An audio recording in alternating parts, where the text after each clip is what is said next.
Hello again. We are here for part 4 of our Crazy Leather Octopus first time trial.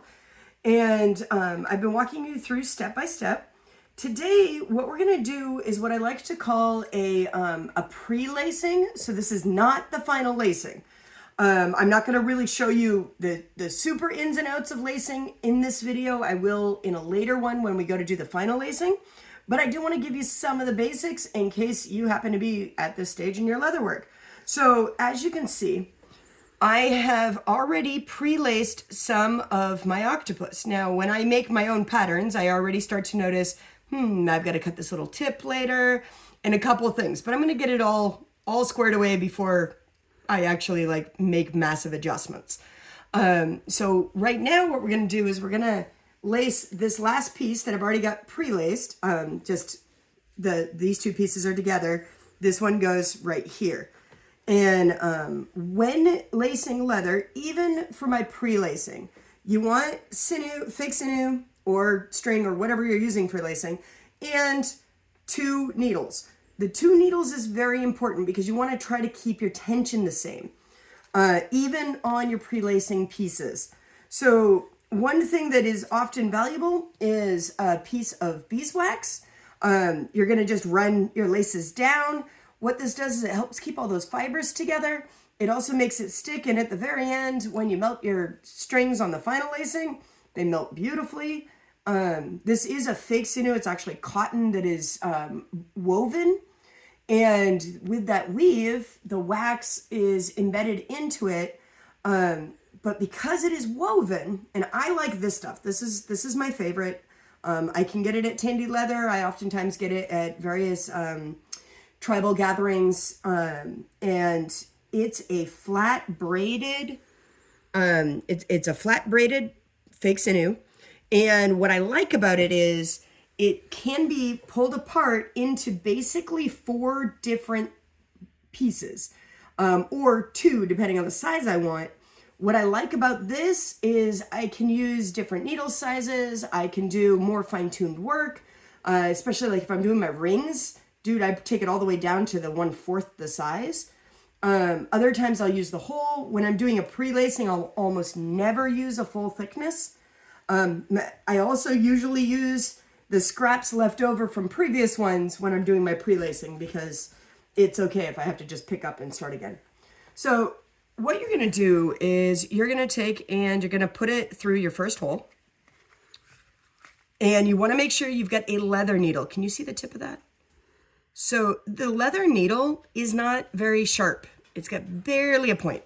So you're going to pull that down through, and then you're going to connect it into your leather. So make sure I've got this in the right direction. I don't. Oh, wait. Yes, I do. So I do a corset lacing type of deal where the ends come together. It is not a shoelacing that comes apart in the middle. I've got it here. This hole here is in the center of these 2 holes. So I'm going to go through here, and I'm only going to show you just a little bit to get you going. And I'm going to go back through that very first one because I want that one to stay put as I am working on the rest. Ooh. So now I'm going to switch my needle, grab this one. Usually I cut off my laces. I haven't done that yet. Sorry, referring to the lace that's stuck on the inside. And this is, again, this is in the center. So this one is going to also go through here. It's a little weird because I've got one in the middle versus my other one that is not. And I want them to be opposite each other. So I've got that one coming up. That one's coming up there. So I want this one coming up here. Once I get it so that the 2 are matched, I can then start really actually lacing my piece. So give me just a moment here. Here we go. So again, this one is in the center there. There's no hole there because that's where my 2 pieces come together. And then this one is supposed to line up with that one.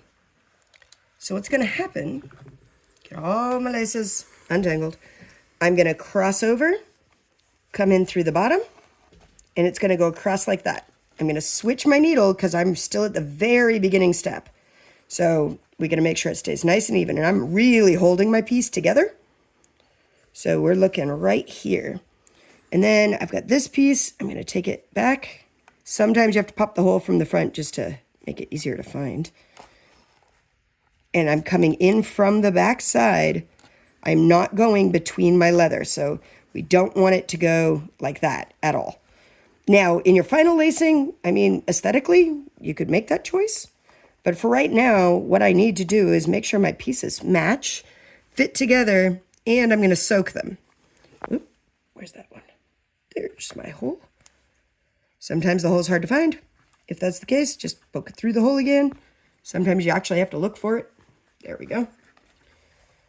And I'm going to go... Uh-oh. Did I do that wrong? I did. I grabbed the wrong needle. I think. Sometimes, guys, this happens. There we go. So, I did not grab the wrong needle. The two just got combined. So see how they're both coming out on opposite sides now?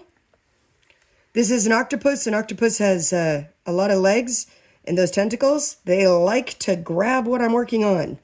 I'm going to do at least one more full set, and then I can start really going on it. When you start really going, I usually will only go about, I'll go like 2 holes. So I'll go about 2 holes. And when I go about 2 holes, I'll then switch my needle, go to the other one. When you're doing long flat pieces, this is where having a sewing horse comes in. I had one, I broke it. I didn't get much use out of it before I broke it, so I have not yet replaced it. Most of my stuff is not flat. So this is just to give you a couple lines. I'm going to now, off camera, so you're not waiting for me, I'm going to go ahead and lace this, and then next I'm going to show you water and what happens in water, because leather gets crazy in water.